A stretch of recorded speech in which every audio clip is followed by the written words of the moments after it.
మాజీ ఎమ్మెల్యే షకీల్ కొడుకు సాహిల్ విచారణకు హాజరు కావాల్సిందే అని హైకోర్టు తేల్చి చెప్పింది. దుబాయ్ నుంచి హైదరాబాద్ రావాల్సిందే అన్న హైకోర్టు ఈ నెల 16న పంజాగుట్ట పోలీసుల ముందు విచారణకు హాజరు కావాలని ఆదేశించింది.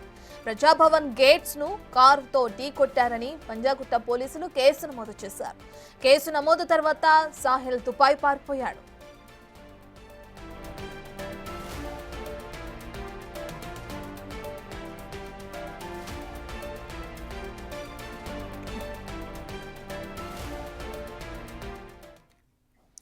రైట్, ఇదే అంశానికి సంబంధించిన పూర్తి డీటెయిల్స్ మా ప్రతినిధి రాణా అందిస్తారు. రైట్ రాణా, ఇప్పటికే చూసుకుంటే ప్రజాభవన్ గేట్స్ ను ఢీకొన్నారు అన్న చెప్పి కేసు నమోదైన క్రమంలో ఇప్పుడు సాహిల్ ని దుబాయ్ నుంచి వచ్చి కోర్టులో హాజరవ్వాలని చెప్పి విచారణకు హాజరవ్వాలని చెప్పి కూడా హైకోర్టు ఆదేశించడం మనం చూస్తున్నాం.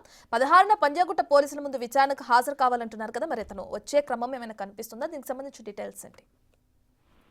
ఇదే కేసులో ఏకంగా పంజాగుట్టలోని ఒక సిఐ అలాగే మొత్తం ఎంటైర్ స్టాఫ్ అంతా కూడా బదిలీ అయినటువంటి నేపథ్యం కనపడుతుంది. ఎందుకంటే సాహిల్ ని తప్పించడానికి వీళ్ళందరూ కూడా సహకరించారు. పైగా అతను ఇప్పటికే ముందస్తు అరెస్టు లేకుండా కూడా హైకోర్టుకు వెళ్ళడానికి కానీ లేకపోతే విచారణ ఎలా సాగుతుంది అన్న దానిపై కూడా ముందస్తుగా ఇన్ఫర్మేషన్ ఇవ్వడం, ఇలాంటివి అనేక ఆరోపణలతో కూడా అప్పుడు పంజాగుట్ట పోలీసుల పైన కూడా వేటు పడినటువంటి నేపథ్యంలో సాహిల్ అప్పుడు దాదాపు 2 నెలల పాటు కూడా దుబాయ్లోనే ఉండిపోయాడు. తర్వాత దుబాయ్ నుండి వచ్చి హైకోర్టులో ఒక పిటిషన్ ఇచ్చారు. ముందస్తు అరెస్ట్ లేకుండా కూడా పిటిషన్ ఇచ్చారు. అయితే ముందస్తు అరెస్ట్ లేకుండా దానికి ఎగ్జామ్షన్ ఇచ్చారు. అప్పటి నుంచి కూడా అతను విచారణకు రావడానికి మాత్రం వెనకాడుతున్నాడు. ఎందుకంటే విచారణకు మాత్రం రాకుండా దుబాయ్లోనే ఆయన అక్కడ ఉండిపి వాళ్ళ ఫాదర్ తో కూడా అలాగే లాయర్లతో కూడా సమాధానాలు చెప్తున్నారు. అయితే వ్యక్తిగతంగా ఈ కేసులో ఖచ్చితంగా కూడా సాహిల్ అనే వ్యక్తి హాజరు కావాలంటూ కూడా పోలీసులు మొదటి నుంచి కూడా చెప్తున్నారు. ఎందుకంటే జూబ్లీ హిల్స్ లో కూడా అప్పుడు ఈ యొక్క కేబుల్ బ్రిడ్జ్ దగ్గర జరిగినటువంటి యాక్సిడెంట్ కేసులో కూడా ప్రధాన నిందితుడిగా సాహిల్ ఉన్నాడు కాబట్టి అప్పుడు కూడా తను యాక్సిడెంట్ చేసి